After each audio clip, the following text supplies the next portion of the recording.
In the previous video, which was part 2 on building design using STAAD, we discussed how to create the geometric modeling in STAAD for the given problem.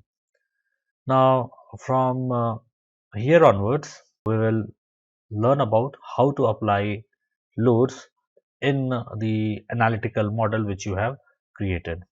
Okay, and in this session, we will be talking about how to apply dead loads in your model. Before discussing about the dead load, first we would like to refine our model which we have created. The refinement which will be required is with reference to the secondary beam, and there would be some additional beam which we will be providing. Like if you see the staircase area, what we have done, we have provided a beam here, okay, and we have provided a beam on this side. If you see the layout, okay, like let me come to the roof beam layout. As you can see, my staircase, the landing as well as the flight, finally it's going to get supported on this mid landing beam and to this beam. Okay, this span is a bit large, and in order to reduce the waste slab thickness, one more beam can be provided over here. So what I will do, I'll be providing one beam on this side. So this is the beam which has been provided here, and the same thing has to be provided in the STAAD also. Let us talk about this mid landing beam too. Now suppose if you have a section which is passing through this side. So here it is. So you can see this beam here. This beam is there, so which has been shown over here. What about here? Here also you should have a beam. Okay, here also you should have a beam. So it should be like this. Okay, so you can see this flight is getting support on this beam, and also you should have a beam over here. So it should be like this. So you can see this flight and this landing slab is getting supported in this beam, and we have reduced the span, and the same thing should continue. The further flows, it should be like this. Okay. Now these are what? These are the mid landing beams. Okay, and where this mid landing beam is present, these mid landing beam is not present at the roof level. Okay, it is present somewhere between the roof beam. So at what height? So if I see this height, this mid landing beam has to be provided at a height of 1.35 meter. So what we have to do, we have to provide these beams which you see over here in this section. Okay, so when you pass a section, so you see these beams has to be provided in your STAAD model. Apart from that, this landing beam, and also wherever you have the secondary beams, it is suggested that you release the moment. Like this is the secondary beam, and the secondary beam I would like to release my moment. Similarly, this beam here also I'll be releasing my moment. Same thing is applicable to this beam and this beam also. Let us modify our model before we apply the load in it. So this is the model. So first let me make the modification in the staircase area. Select view, and then you see from the top. This is the staircase area where I'll be modifying. So view selected objects only. See the isometric view. Here at this particular level, these beams should not be present because these beams are not at the roof level. These beams has to be somewhere over here, and also we have to provide a beam here too. Now before providing these beams, let me show the modified plan. Here you see this beam is passing exactly through the center line, so you don't need to do any offset. So what I can do, I'll go to geometry, add beam. I can just make a beam over here like this. I don't need to make any offset because the center line of this beam is aligning with that of the grid. Now let me define the property. So all the roof beam has been defined as 0.45 by 0.24. So let me define the property to this. So I'll assign this. Next, what you do, you select this beam, make a translational repeat. The y direction, number of steps, how many times? 1, 2, 3. And this distance has to be 2.85 meter. Click OK. Done. Next, we have to remove these beams because here you don't have the beams. Okay, somewhere here your beams should be. Where you have to place the beam? You have to place the beam at a height of 1.35 meter. So what I'll do, I'll select this column. Okay, make a right click, insert node. So node 3. So let me go to geometry, shift N. This is my node 3. Make a right click, insert node. At what height?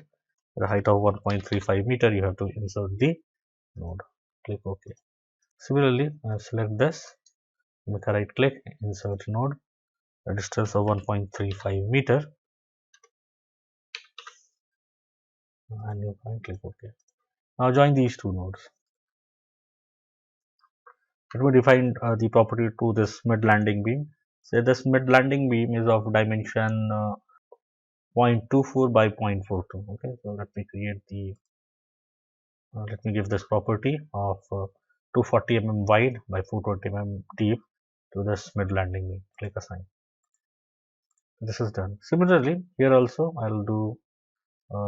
Let me click on these members. And I'll make a right click, insert node. So at what distance I want? At a distance of 1.35 meter. Okay. Click OK. Go to geometry. Join these nodes. Click add beam. Join these nodes.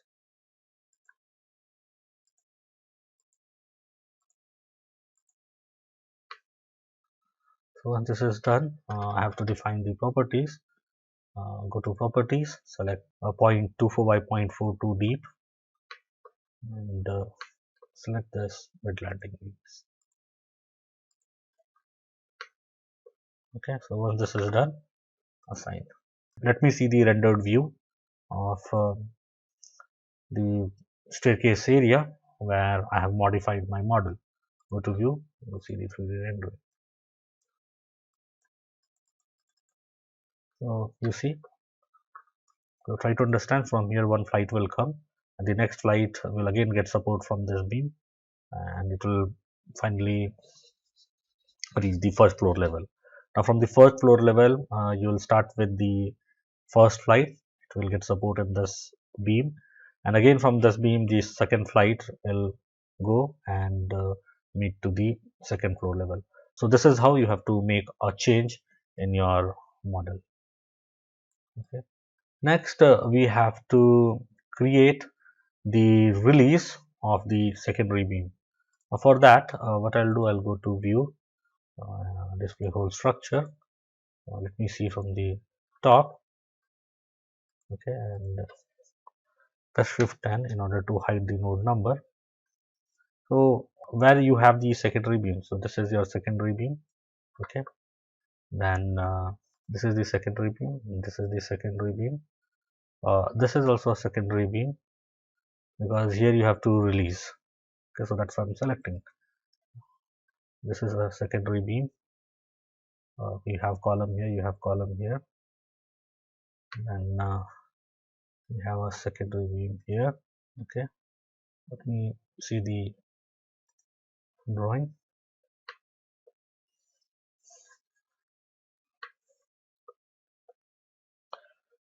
So again, this is a secondary beam. Secondary beam. This is the secondary beam. You please see, this is a secondary beam. This is also secondary beam. But when I want to release, I want to release the moment here. I want to release the moment over here. By releasing moment, I mean to say that only shear force is going to get transferred from secondary beam to the primary beam. So that is why I want to release. If I release, it will give me an advantage that there will not be any torsion which is going to be applied on the primary beam if I apply this provision. Let me see. The secondary beam has been selected. The secondary beam, this. Okay, that's all. So what I'll do, I'll go to view of selected objects. Okay, and you can see the isometric view. I have selected only the beams where the moments has to be reduced. Let me show the top view. I'll go to specification, define beam, then I'll go to release, mx, my, mz, click add, then again I'll go with the beam, release, and mx, my, mz, click add. Now I'll press shift E in order to see the start point and end point. So for this beam, start point and end point both has to be released. I'll assign start point. This is done, and even end point. So select this beam over here. So for this end, so assign to selected one, click assign. So it is done. Okay, so you can press shift T in order to see it has been released. Again, I'll press shift T. I'll see that here start point has to be released. So I'll highlight this. Click start, assign. Okay, similarly here the end point has to be released, assign. I'm selecting assign to selected beams. All right. Similarly here start and end both has to be released.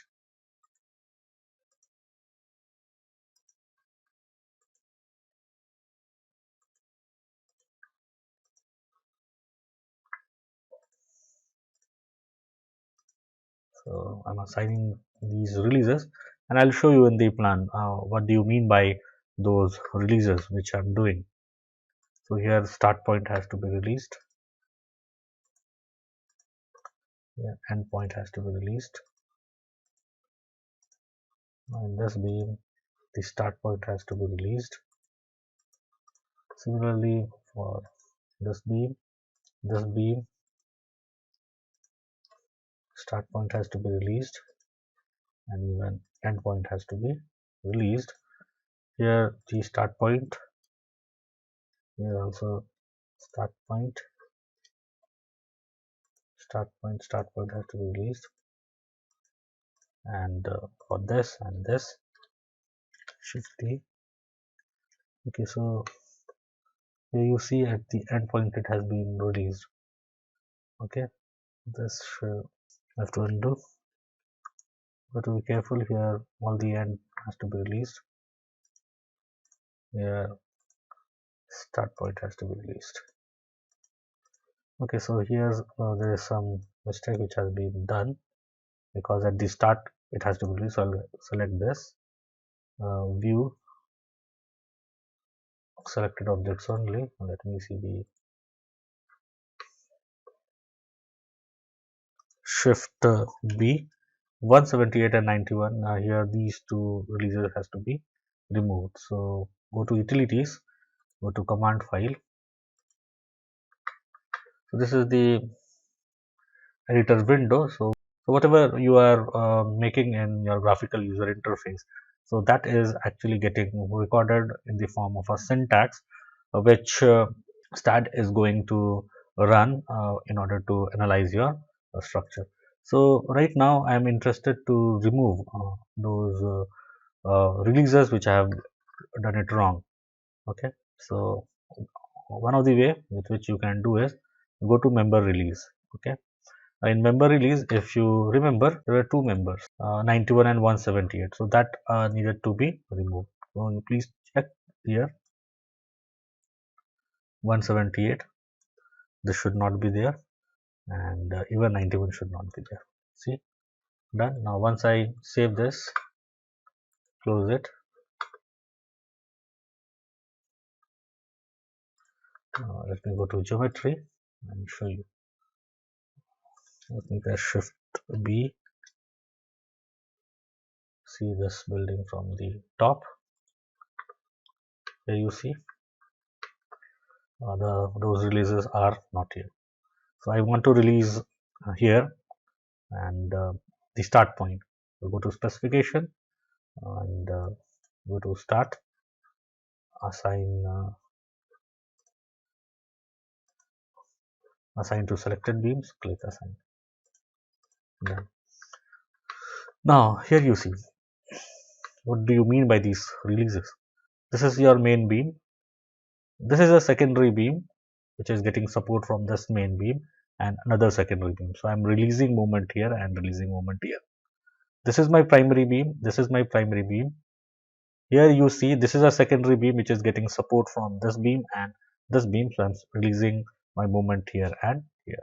Similarly, if you see this beam is getting support from the primary beam and the secondary beam.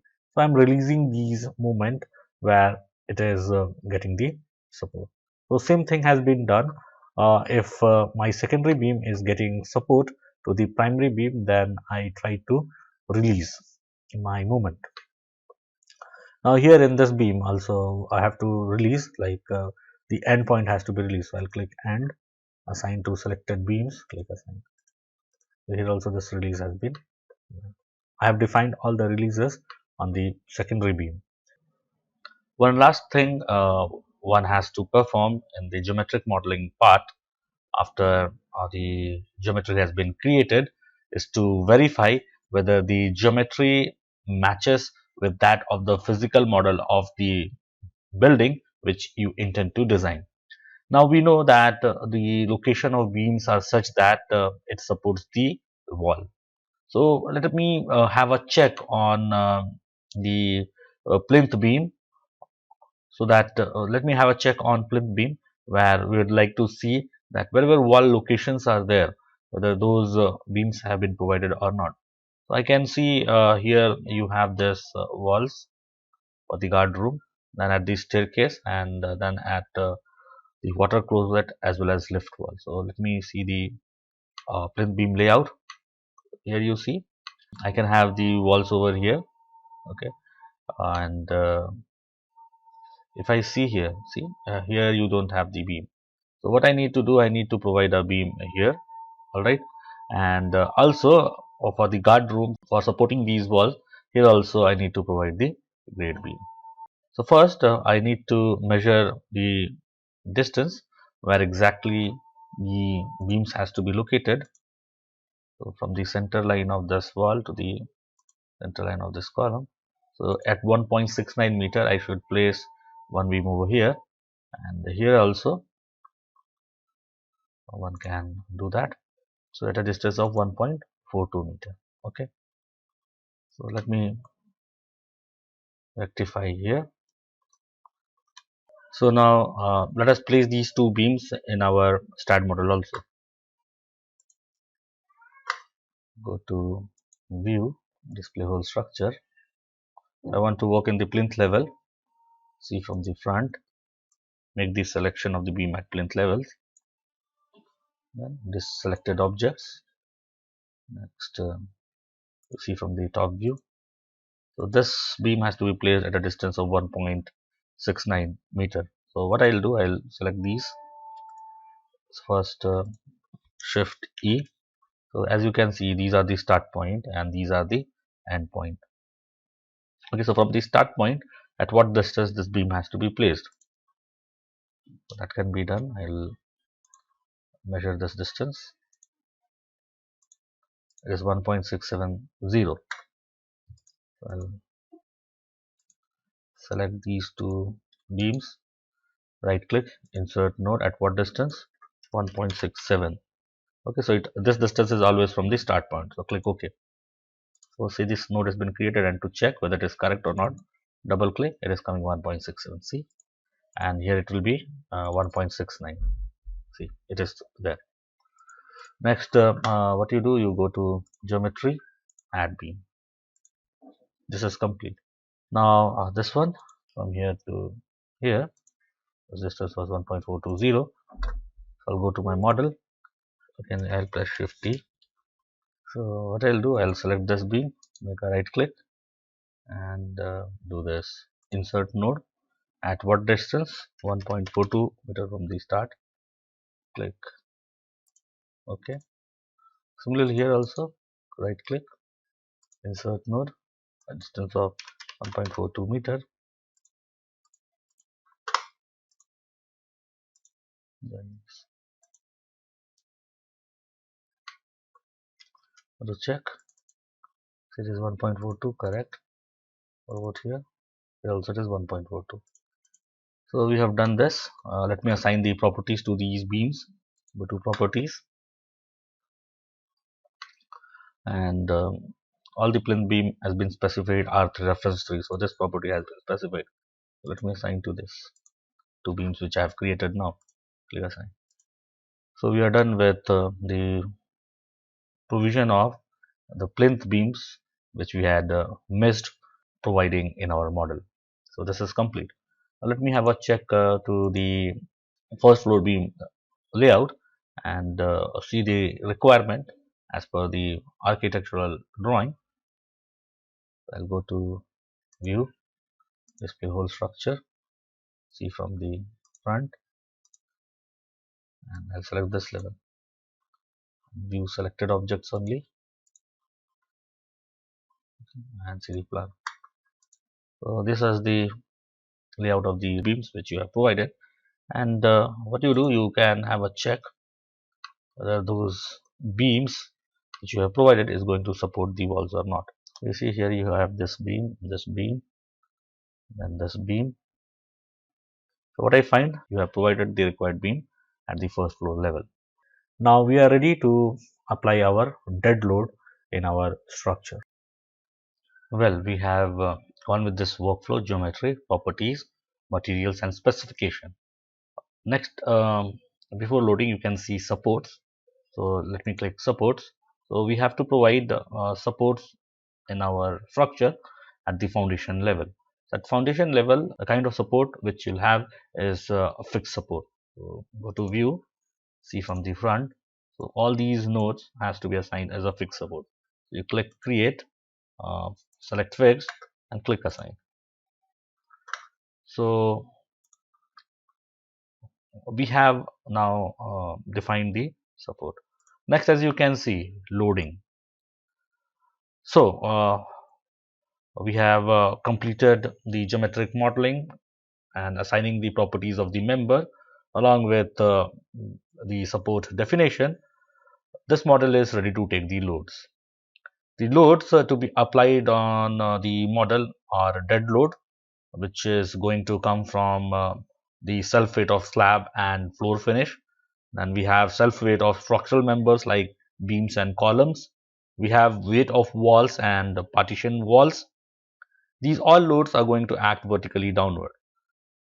Basically, the densities of various construction material can be referred from IS 875 part 1. Alright.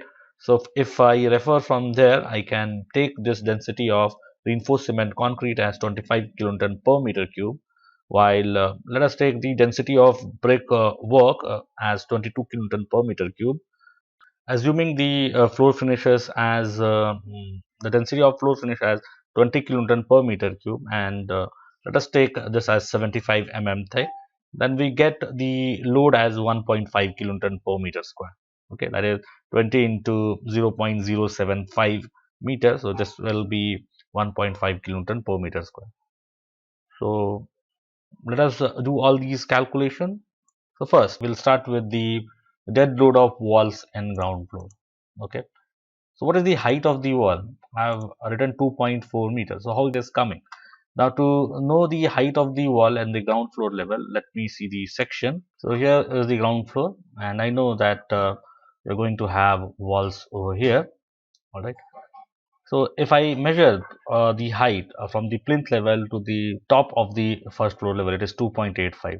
Now I know the thickness of the beam, including the slab. So the thickness of this beam which we are providing at the floor levels is 450 mm.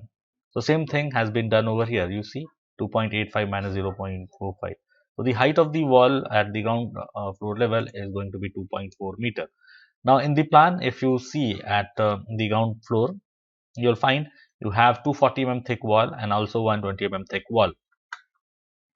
Let me show the plan. Here you see you have this at the guard room, you have 120 thick wall. Here you have 240 thick wall. Here also you have a 240 thick wall, then 120 thick wall. What I have done, I have computed the load which has to be applied on beam as member load. For 240 thick wall, 12.672, and for 120 thick wall, it is 6.336. Let me apply these loads in the plinth beam which is present at ground floor level. So go to loading page, click load case detail. Before applying the dead load, we need to understand what are the different loads which we are going to apply. The loads which will be present in our structure is going to be dead load, imposed load, or you can say live load. Then you will be having earthquake load as well as wind load. Always remember, the earthquake load case has to always be in top compared to your dead load and live load. So the first load case has to start with your earthquake load.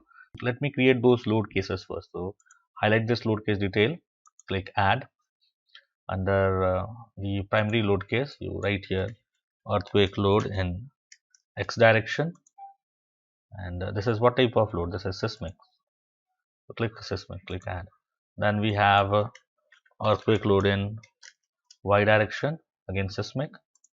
Then you can have dead load. Let me create DL. Loading type will be dead. Click add. Then we'll be having live load case or imposed load, live load. Finally, we'll be having wind load in plus x direction. So this what load? Wind load. Add. Then we'll have wind load in minus x.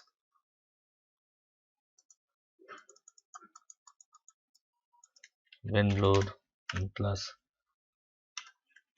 z, and finally wind load in minus z.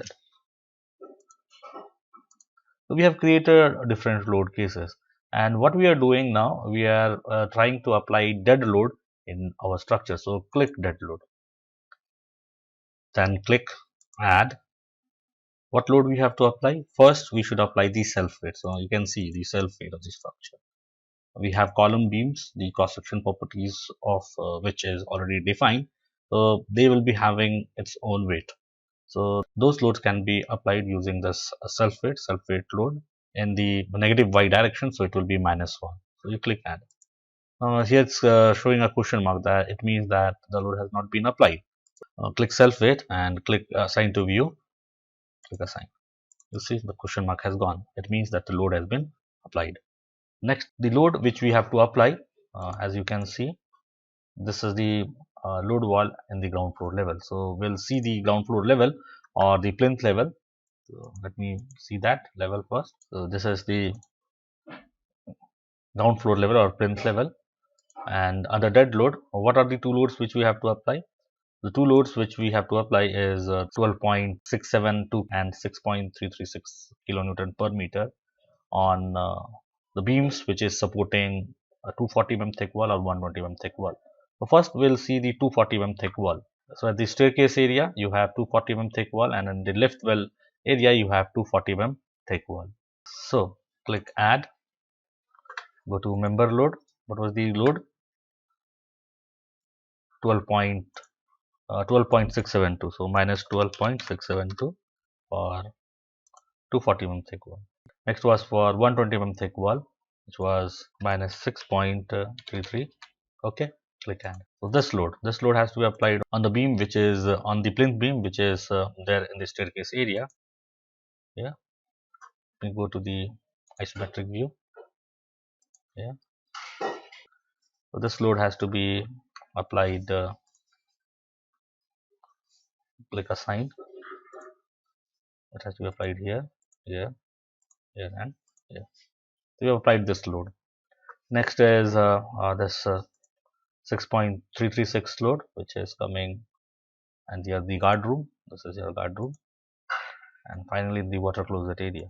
So what we have done, we have applied the loads in the ground floor beams which will support these walls. The first floor, second floor and third floor is actually same. What I'll do, I'll select all the beams which is going to support the 240 mm thick wall and apply the load which is going to come. So here I have this calculation for dead load of walls in upper floor, and the height of wall again it is 2.4 meters. Since the height, floor to floor height, it was 2.85 meter, so this we have to subtract with the floor beams which is going to be present at the respective levels. Okay, so again I get the load as 12.672 and 6.336 kilonewton per meter for 240 mm thick wall and 120 mm thick wall respectively. I'll go to view, display whole structure. Let us see the structure from x-axis, that is from this side. So here it is. So please see, whatever wall load is going to come, it is going to act at the beam on this level, and on this level. Okay. Apart from that, here you see you have this mid landing beam. So these mid landing beam will be also supporting the wall load. Okay. And we know that it is going to be a 240 mm thick. As you can see here, you have 240 mm thick wall. So what we'll do, let us select these mid landing beams first, where a load of 240 mm thick wall is going to act. Okay, so you know this is the load which is supposed to act. Let me see these beams have been selected, and I'll click assign to selected beams. This load, click assign. So this load has been applied on the mid landing beam. Again, let me see from the positive x-axis here. Let me select the beams at this level, next at this level, and we have here,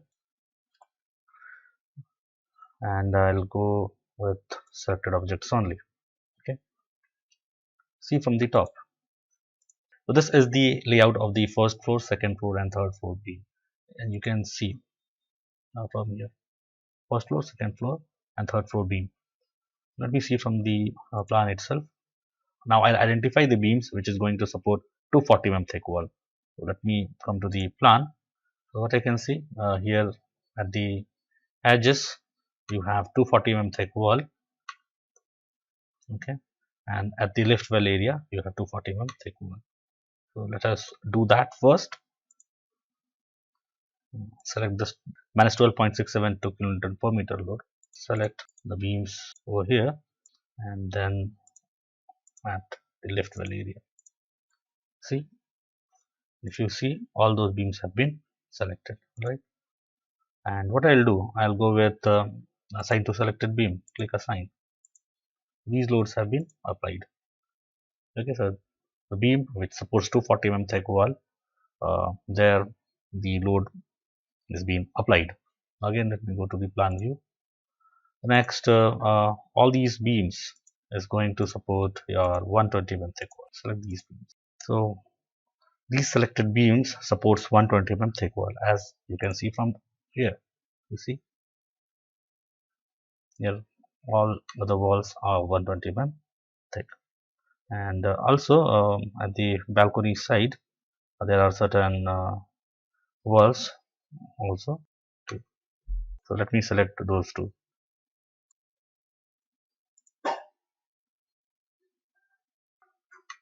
So now I'll go to minus 6.336. Okay, and click assign. Sorry, I'll go to assign to selected beam, click assign.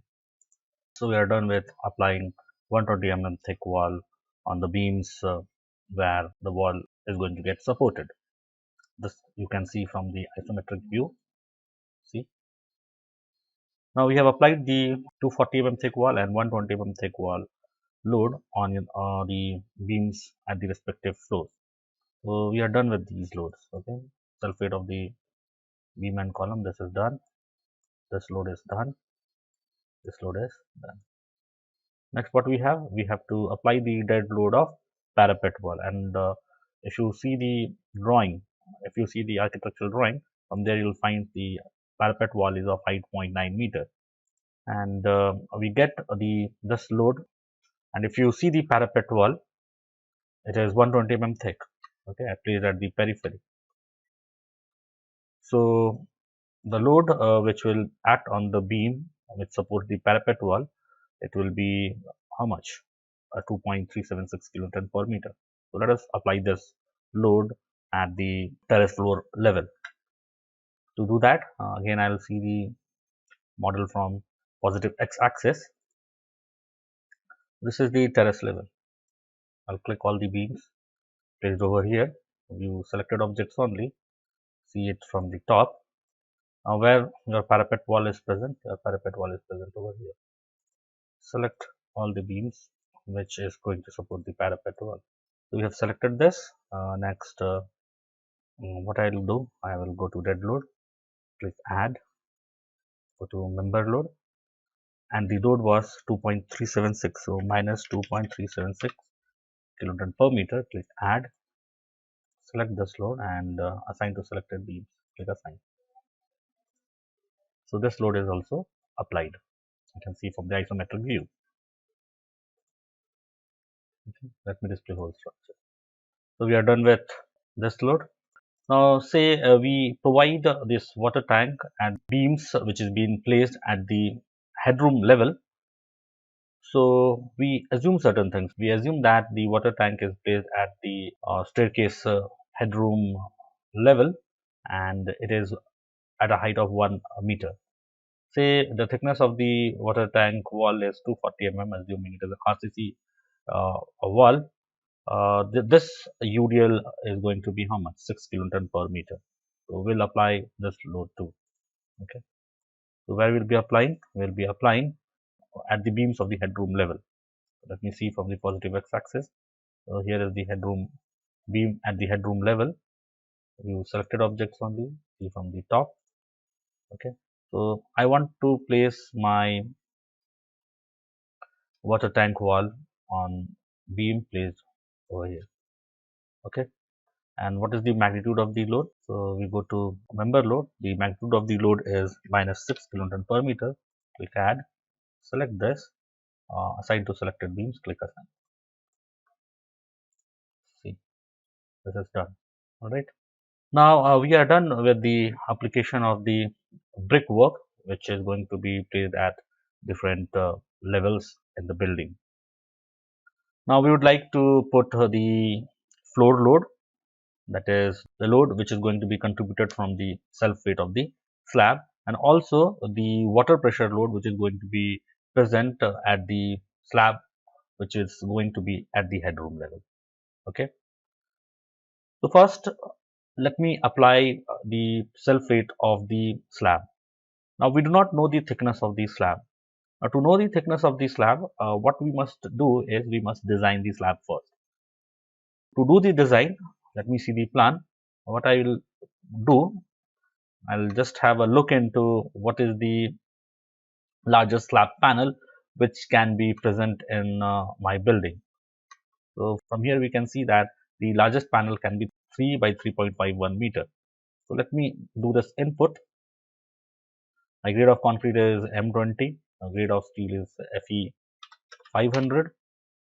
Okay, and the shorter span is 3 meter, and this longer span, as can be seen, it's going to be 3.51 meter.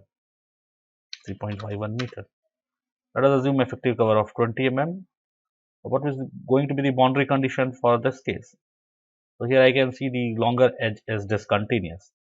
Okay, the longer edge is discontinuous. Now from case number 3, so you can refer IS 456-2000 and read annexure D. From there you can see in the case 3, you'll find that one long edge is discontinuous. So I'll give this condition over here.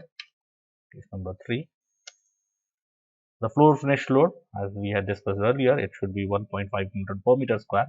Now coming to live load, the live load in this residential building is going to vary from 2 to 3 kilonewton per meter square, and we'll have a look into it when we'll talk about this live load, and I'll direct you to go and refer IS 875 part 2. Okay, the load factor here is 1.5, 1.5, and the calculation has been done. I assumed a thickness of 120 mm, and assuming 120 mm thick slab, the steel required, here you see 119.05 millimeter square at support, and at span you need 88.59 millimeter square. But what is the steel which you should provide? You have to provide minimum steel. It is 144 millimeter square per meter. And what I do, I say that let us provide at a die at 175 millimeter center to center, and this is the steel which you'll be going to provide at support and span. That is a die at 175 mm center to center. I have given the reinforcement in the slab more than what is required so that it satisfies the deflection criteria. As you can see, my deflection criteria is getting satisfied, and even the shear check is also getting satisfied. So we come to a conclusion that the slab thickness which you should provide in your building should be 120 mm thick. Okay, and also one more thing what you can do, you can check whether this 120 mm thick slab which is going to be subjected to take care of the water pressure. All right, so at this level we know that let me see the model from the positive x-axis. So at this level, see from the top, here you are going to place the water tank. Now let me see the dimensions. Go to utilities and the node tools, node to node distance. So you have 3 by 2.89 meter, and I want to see that whatever water pressure load which you are going to apply over here is going to be safe for 120 mm thick slab. So the water pressure load is going to be 10 kilonewton per meter square. So let us go to the imposed load. Instead of this impose 3, I'm going to give 10. And this floor finish, whatever waterproofing and finishing which you are going to give, let us say it is 1.5 itself. And let us see this now. Now what we can see, the required steel is increased to 37.4, and I'm providing how much? 8 by 175, which is more than this. So again, my deflection check and shear check is getting satisfied. So it means that if you provide 120 mm thick slab with reinforcement at 8 mm die at 175 mm center to center, and both the direction, your slab is going to be safe. Right? Let me come to the load calculation page. We have this calculation of slab load. So the thickness of the slab, as you can see, it is 0.12 meter. So what will be the dead load? Density of concrete into thickness of slab. So this is the dead load. Let us take the floor finish as 1.5 Newton per meter square. The total dead load which is going to come from the slab is going to be 4.5 kilonewton per meter square. So let us apply this. So before applying this dead load, what I will suggest, since you have different occupancy area, okay, at a different occupancy area, you are going to have different types of live load. And also there is a staircase area and lift area where you are not going to have slab at the intermediate floor levels. The slab is going to be directly present where it will be present at the headroom area itself, right? So to take care of those things, it is always advisable that you group the floors based on the type of occupancy. You have different imposed load which is provided in IS 875 part 2. Based on that, what I'll do, I'll be making a group. So let me open the code. Rather than going to IS 875 part 2, I prefer to use NBC code, NBC 2016, because here itself you'll find all the relevant guidelines for your safety of structure. This you can see from your part 6. So you can click part 6. So what I want about loads. So section 1 is about load. So it talks about imposed floor load, and same imposed floor load you can see from IS 875 part 3. What kind of building we have? We have residential building, and all rooms and kitchen here what UDL you have to apply? You have to apply a 2 kilonewton per meter square, while toilet and bathrooms 2 kilonewton per meter square. But when we have staircase, passages, balconies, there you have to apply 3 kilonewton per meter square. So this was why what we did when we were designing the slab, as I was saying, in a residential building, the load is going to be between 2 to 3 kilonewton per meter square. So I had designed for 3 kilonewton per meter square those slab, and it is obvious it is going to be safe for whatever area if I consider. So I have to identify the corridor area or balcony area, where the load is going to be 3 kilonewton per meter square and all other room is going to be 2 kilonewton per meter square. So let me do that. At different floor level, you'll be having different occupancy area. Now based on different occupancy area, as you have seen, the imposed load is going to vary. Like in our case, we have to give a different imposed load at balcony area compared to the other area. So how to sort out those things? Okay. So generally, I suggest you to create a group of floors of certain occupancy floor, so that when you apply a load, the same load gets applied on that particular floor itself. Okay, so before applying the dead load, why not to create a group of these occupancy floors? So let me tell you how to create a group, and what I'll be doing, I'll be creating a group of floors at first floor level, second floor level, third floor level for terrace.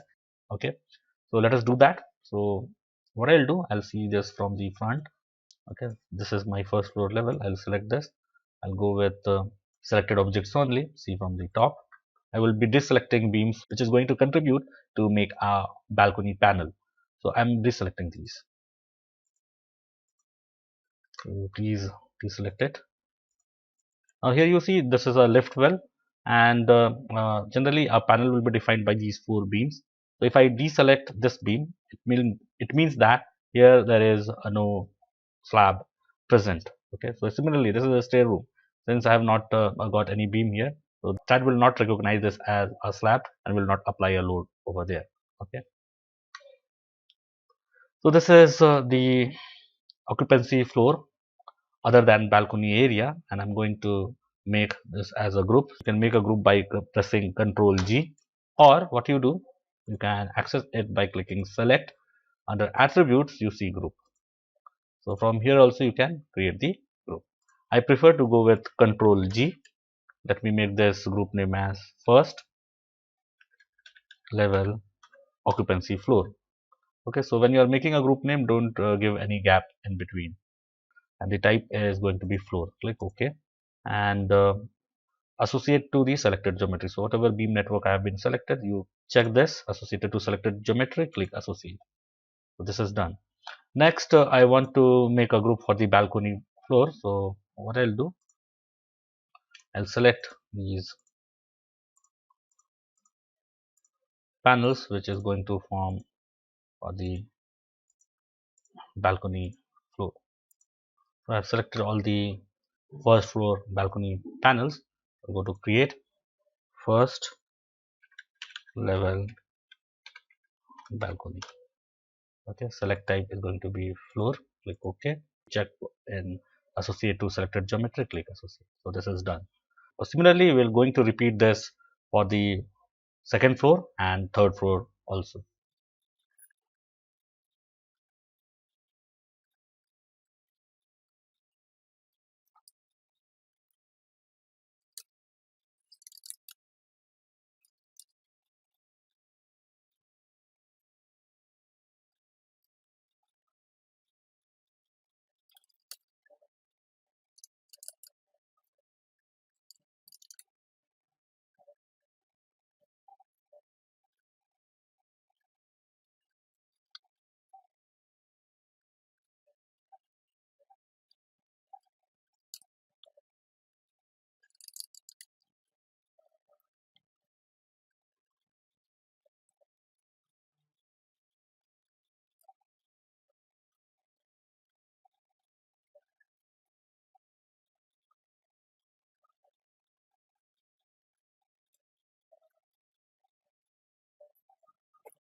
So now we have created the group of floor based on occupancy at first level, second level and third level. Let us complete it for the terrace and for the headroom also. Here you do not have different kind of occupancy floors. I can select the entire selection other than the lift well area.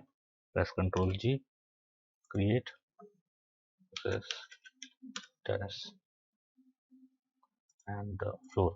Click OK. Associate to selected geometry. So this has been associated. Okay.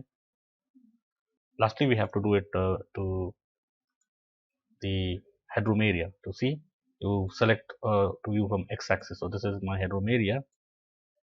Selected objects only. Plan. Go to Control G. Create. Says headroom. Select type as floor. Click OK. And check on associate to selected geometry. Click associate. We are done. Now we are ready to apply the dead load, and you'll find later when I apply impulse load, that is also going to be very simple. Click dead load, click add. The magnitude of self weight of the slab was minus 4.5 kilonewton per meter square, and we know that you have the same slab thickness for all the floors. Okay, so I will go to floor load. I'll go here with minus 4.5 kilonewton per meter square. Alright, here you see the calculation. The self weight of the slab, including the floor finishing, it is 4.5 kilonewton per meter square. Minus 4.5, click to group. So at first level, it is going to be same. Balcony also it's going to be same. Second level also it's going to be same. Similarly at balcony. Third level, same. Terrace, same. Headroom, same. We have forgotten to make a group of third level balcony, so that can be created. So what I'll do, I'll go to the front view, select the third level. So this is my third level, first level, second level, third level. Go to view from Y, selected objects only. So let me do that quickly. I'll select all the beam I want to create for the balcony. So I'll go to select under beam, go with the inverse selection. See, what you do, you can select the beams such that you get the panel for balcony. Make Control G. Now create. So this is the name which I'm given for my reference. Click floor, click OK, and check on associate to selected geometry. Don't forget to make a check on that. Click associate, close.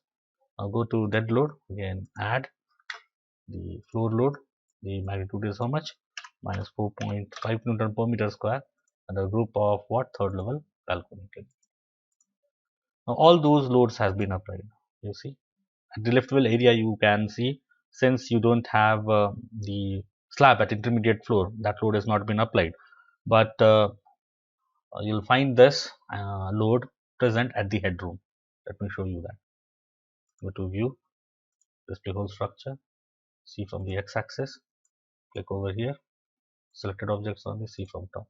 See, and if I select any intermediate floor, say first floor level, okay, and if I selected objects only, see from the top, you see at the lift well area this load has not been applied, and even in the staircase area this load has not been applied.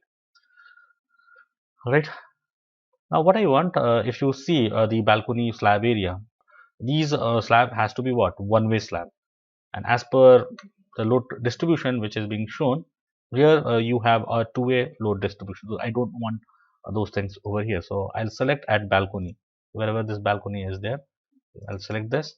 Here you see this option of one-way distribution. Click this, click modify, and see what happens. See, it changes at the first floor level. Similarly, at second level balcony, you make one-way distribution. Click modify, and then you can go with the third level balcony. Double click on it, and you go with one-way distribution. Modify. Okay, so you can display whole structure and see from the top.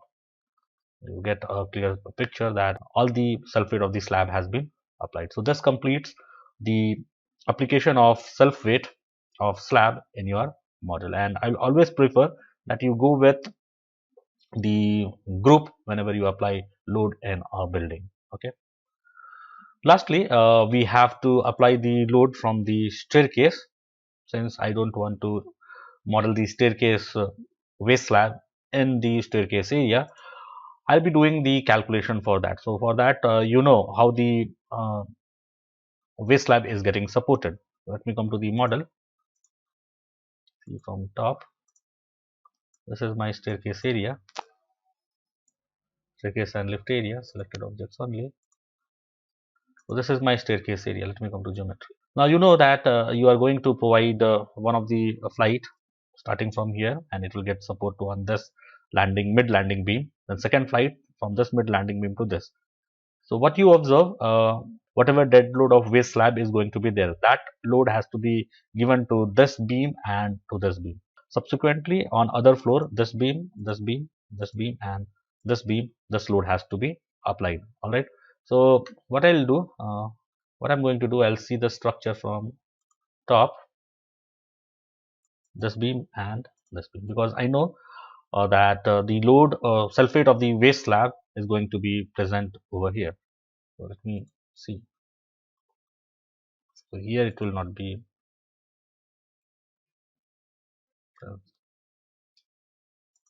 So at these levels, the sulfate of the waste slab is going to be present. So how you are going to do the calculation? Let us understand this calculation. The length of the waste slab in plan is 2 meter, as can be seen from here. The horizontal dimension of the waste slab is going to be this. You see this dimension. It is 2 meter, and the landing is of dimension 1.2 meter. All right. So the length of waste slab in plan is 2 meter. The landing slab length is actually 1.2 meter. So let me write 1.2 meter. Say the thickness of the waste slab which I'm going to provide is 0.140 millimeter. The riser dimension is 0.15 meter. Tread is 0.25. So what is going to be the weight of waste slab? On the waste slab. So you see density of reinforcement concrete into thickness of the waste slab. So there's 3.5 kilonewton per meter square. Now this load has to be applied in the plan. So in plan, how it can be applied? So 3.5 times square root of r square plus t square divided by t. That will be the weight of the waste slab in plan. Now number of steps in 1 meter run is 4, and for that what you do, 1 divided by the tread width. So that will give you how many number of steps are there. So I can compute what is the weight of steps which is going to be there per meter length. So it is very simple, 4 numbers of the cross section area of the riser tread. So half into r into t, all right, into 25. So that is going to give you the weight of the steps per meter. What will be the total weight of the flight? That is the self weight of the flight, which has to be transferred to beam. So here you have, let us say this is simply supported. So up till here, up to 2 meter, you have the flight, and this 1.2 meter is the landing. So in plan, so total 3.2 meter, and the total weight here is how much? So here this load is going to be how much? 4.082 plus 1.875. Okay, 4.082 plus 1.875 for 1.2 meter. If the slab thickness which you are assuming is 140 mm, so there it was going to be 3.5. Okay. Now what you can do, you can analyze this structure. You can analyze this structure and find what is the reaction which you are going to get, or to be in the conservative side. So let me go in the conservative side. Let us say that this load is applied, 4.082 plus 1.875 load is being applied to the entire span, because I'll be in the conservative side itself when I design the structure. So 4.082 plus 1.875, this is going to be how much? Equal to 4.082 plus 1. So it is 5.957 kilonewton per meter. And if I want to know the reaction, it will be 5.957 into 2 plus 1.2, that is 3.2 divided by 2. So I get 9.5312 kilonewton per meter as the load. So let me take 9.53 kilonewton per meter. So this load has to be applied on the mid landing beam and the floor beams, which is going to be present at these levels. So let us apply that. Okay. So on these beams, there will be additional load which is going to come from the waste slab, which has to be applied on these beams. So I'll go to loading, go to dead load, click add, uh, member load minus 9.53 kilonewton per meter. Click add. Now this load has to be applied to these selected beams, so assigned to selected beam. So with this, we have applied all the possible dead load which is going to act on the structure. So in the next video, we'll try to see how to apply the live load in your structure.